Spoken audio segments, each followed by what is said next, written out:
자, 오늘 말씀은 신명기 27장 1절로 26절의 말씀입니다. 함께 읽습니다. 모세와 이스라엘 장로들이 백성에게 명령하여 이르되, 내가 오늘 너희에게 명령하는 이 명령을 너희는 다 지킬지니라. 너희가 요단을 건너 내 하나님 여호와께서 네게 주시는 땅에 들어가는 날에 큰 돌들을 세우고 석회를 바르라. 요단을 건넌 후에 이 율법의 모든 말씀을 그 위에 기록하라. 그리하면 네 하나님 여호와께서 네게 주시는 땅, 곧 젖과 꿀이 흐르는 땅에 네가 들어가기를 네 조상들의 하나님 여호와께서 네게 말씀하신 대로 하리라. 너희가 요단을 건너거든 내가 오늘 너희에게 명령하는 이 돌들을 에발산에 세우고 그 위에 석회를 바를 것이며, 또 거기서 네 하나님 여호와를 위하여 제단 곧 돌단을 쌓되 그것에 쇠연장을 대지 말지니라. 너는 다듬지 않은 돌로 네 하나님 여호와의 제단을 쌓고 그 위에 네 하나님 여호와께 번제를 드릴 것이며, 또 화목제를 드리고 거기에서 먹으며 네 하나님 여호와 앞에서 즐거워하라. 너는 이 율법의 모든 말씀을 그 돌들 위에 분명하고 정확하게 기록할지니라. 모세와 레위 제사장들이 온 이스라엘에게 말하여 이르되, 이스라엘아, 잠잠하여 들으라. 오늘 내가 내 하나님 여호와의 백성이 되었으며, 그런즉 내 하나님 여호와의 말씀을 청종하여 내가 오늘 내게 명령하는 그 명령과 규례를 행할지니라. 모세가 그날 백성에게 명령하여 이르되, 너희가 요단을 건넌 후에 시므온과 레위와 유다와 이사갈과 요셉과 베냐민은 백성을 축복하기 위하여 그리심산에 서고, 루벤과 갓과 아셀과 수불론과 단과 납달리는 저주하기 위하여 에발산에 서고, 레위 사람은 큰 소리로 이스라엘 모든 사람에게 말하여 이르기를, 장색의 손으로 조각하였거나 부어 만든 우상은 여호와께 가증하니 그것을 만들어 은밀히 세우는 자는 저주를 받을 것이라 할 것이요, 모든 백성은 응답하여 말하되 아멘 할지니라. 그의 부모를 경홀히 여기는 자는 저주를 받을 것이라 할 것이요, 모든 백성은 아멘 할지니라. 그의 이웃의 경계표를 옮기는 자는 저주를 받을 것이라 할 것이요, 모든 백성은 아멘 할지니라. 맹인에게 길을 잃게 하는 자는 저주를 받을 것이라 할 것이요, 모든 백성은 아멘 할지니라. 객이나 고아나 과부의 송사를 억울하게 하는 자는 저주를 받을 것이라 할 것이요, 모든 백성은 아멘 할지니라. 그의 아버지의 아내와 동침하는 자는 그의 아버지의 하체를 드러냈으니 저주를 받을 것이라 할 것이요, 모든 백성은 아멘 할지니라. 짐승과 교합하는 모든 자는 저주를 받을 것이라 할 것이요, 모든 백성은 아멘 할지니라. 그의 자매 곧 그의 아버지의 딸이나 어머니의 딸과 동침하는 자는 저주를 받을 것이라 할 것이요, 모든 백성은 아멘 할지니라. 장모와 동침하는 자는 저주를 받을 것이라 할 것이요, 모든 백성은 아멘 할지니라. 그의 이웃을 암살하는 자는 저주를 받을 것이라 할 것이요, 모든 백성은 아멘 할지니라. 무죄한 자를 죽이려고 뇌물을 받는 자는 저주를 받을 것이라 할 것이요, 모든 백성은 아멘 할지니라. 이 율법의 말씀을 실행하지 아니하는 자는 저주를 받을 것이라 할 것이요, 모든 백성은 아멘 할지니라. 복 있는 사람이란 제목으로 말씀 증거합니다. 시편은 참 멋진 말씀이 많이 있죠. 그 시작부터 멋있습니다. 여러분 시편 1편이 무엇입니까?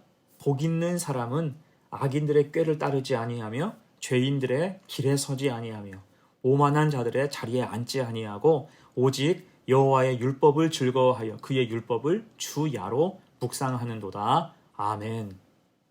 자, 이 말씀, 이 은혜로운 말씀이 오늘 본문의 말씀과 맥이 닿아 있습니다. 분명한 것은 하나님의 백성은 하나님이 주신 규례와 법도를 지키는 것이 최우선이라는 거예요.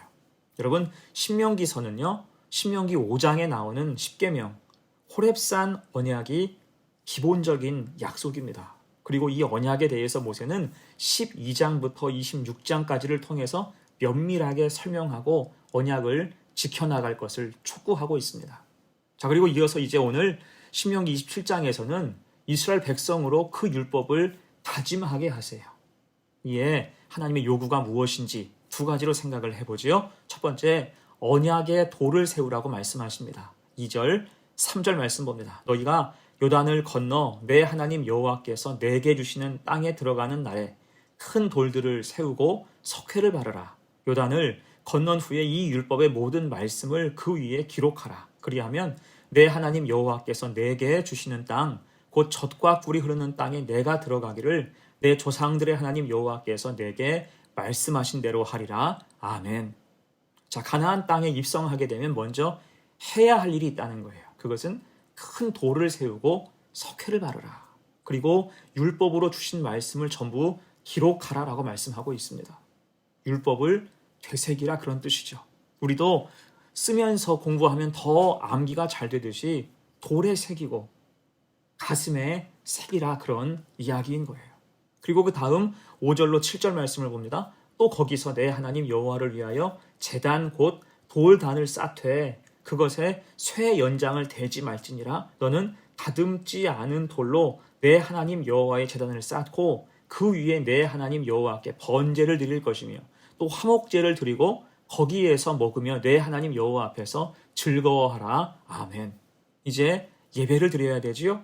그를 위해 단을 쌓아야 되는데 돌단을 쌓으라. 이때 쇠 연장을 대지 말라고 말씀하십니다. 그 이유는 당시 가나안 종교, 이방 종교는 제단을 만들 때 철 연장을 사용했어요. 반듯하게 하고 크고 웅장하게 만들었습니다. 하지만 하나님을 섬기는 것은 이런 이방 종교와는 전혀 달랐어요. 다듬지 않은 돌로 제단을 쌓게 하셨습니다. 곧 한 장 한 장을 믿음 가지고 쌓으라는 거예요. 겉모양보다 중심을 보신다, 그 의미겠지요. 또한 화목제를 통해서 교제하고 나누면서 말씀 안에서 하나 되고 즐거워할 것을 말씀하십니다. 예배가 삶이고 삶이 곧 예배가 되어야 한다는 거예요.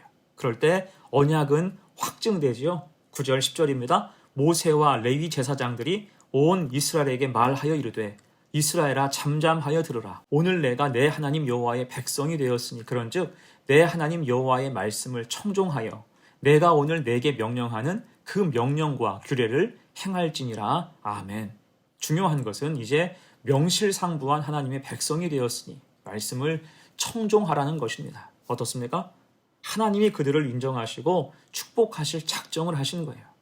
이때 어떤 공로가 있어서 그들을 백성으로 택하신 게 아니죠. 또 어떤 대가를 기대하며 그들을 세우신 것도 아니에요. 전적인 하나님의 은혜였습니다. 다만 그들에게 요구하시는 것은 믿음이고 순종이었어요. 10절 말씀, 여호와의 말씀을 청종하여 내가 오늘 내게 명령하는 그 명령과 규례를 행할지니라. 아멘. 여러분, 이 말씀이 얼마나 큰 축복입니까? 공로나 대가를 요구하지 않으셨고 다만 믿음과 순종을 요구하셨어요. 그리고 그 믿음과 순종은 그 자체로 하나님을 영화롭게 하는 것이지만 궁극적으로는 그 민족, 그 백성을 위한 하나님의 뜻이었어요. 타락하지 말고 늘 하나님의 은혜 안에 머물라는 이야기겠지요. 그때 공동체가 온전해지고 하나님의 축복이 부어진다는 것입니다. 자, 이런 놀라운 뜻은 지금을 사는 우리에게도 동일하게 적용됩니다. 하나님이 우리를 구원하신 것은 우리에게 어떤 공로가 있어서 어떤 대가를 받기 위해서가 아니에요.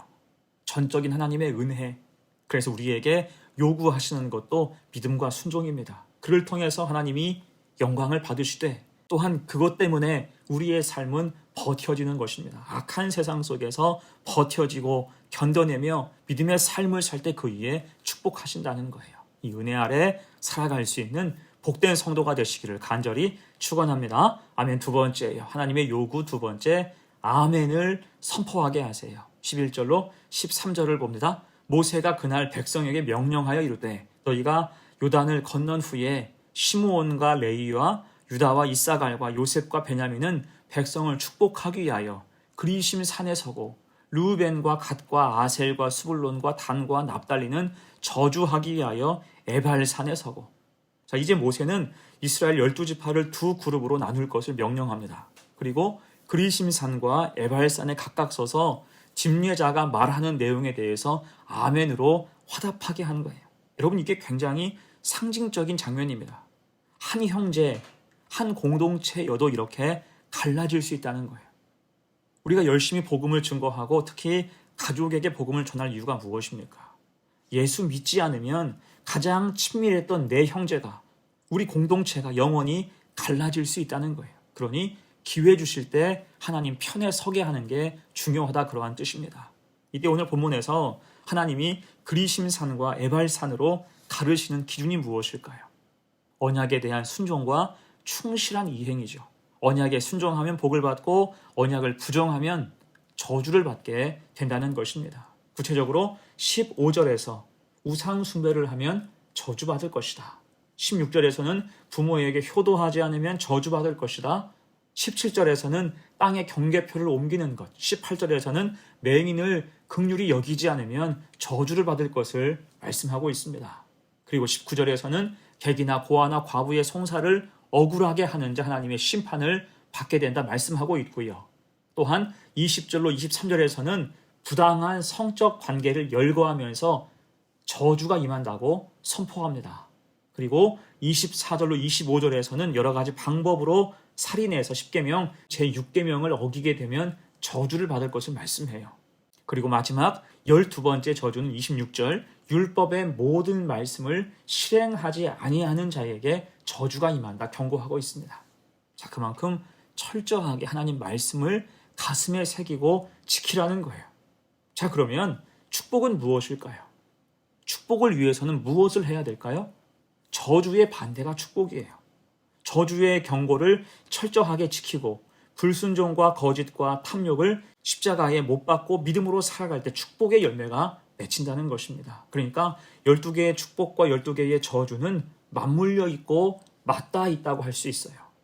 믿음으로 마음을 고쳐먹고 신실하고 진실하게 그 말씀을 지키며 살면 된다는 것입니다. 그러면 저주의 에발산이 아니라 축복의 그리심산에 설 수가 있다는 거예요.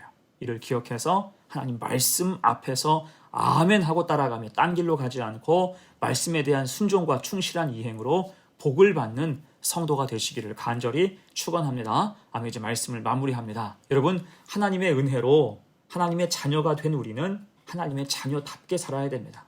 그것이 오늘 처음에 언급했던 시편 1편에 나오는 말씀, 복 있는 사람은 악인의 꾀를 쫓지 아니하며 죄인의 길에 서지 아니하며 오만한 자의 자리에 앉지 아니하고 오직 여호와의 율법을 즐거워하며 그 율법을 주야로 묵상하는 자의 모습이라 할 수가 있습니다. 즉 율법을 기억하고 믿음을 반드시 지켜야 한다는 거예요. 그래서 우리는 언약의 돌을 세우고 아멘을 선포하며 저주의 에발산이 아니라 축복의 그리심산에 설 수 있는 복된 성도 그리고 복된 교회가 되시기를 간절히 축원합니다. 아멘. 함께 기도하겠습니다. 은혜의 주님, 복 있는 사람이 되게 하옵소서. 율법을 기억하여 믿음을 지킬 때 하나님의 언약 안에 머물게 하옵소서. 하나님 백성으로 백성답게 부르신 성도답게 사명의 삶을 살게 하옵소서. 또한 힘들고 어려워도 믿음의 삶을 지탱하여 살게 하시고 순종하며 하나님의 뜻을 행하며 살아갈 때 축복의 그리심 산에 머물게 되는 복된 성도의 삶이 되게 하옵소서. 감사드리며 예수님의 이름으로 기도하옵나이다. 아멘.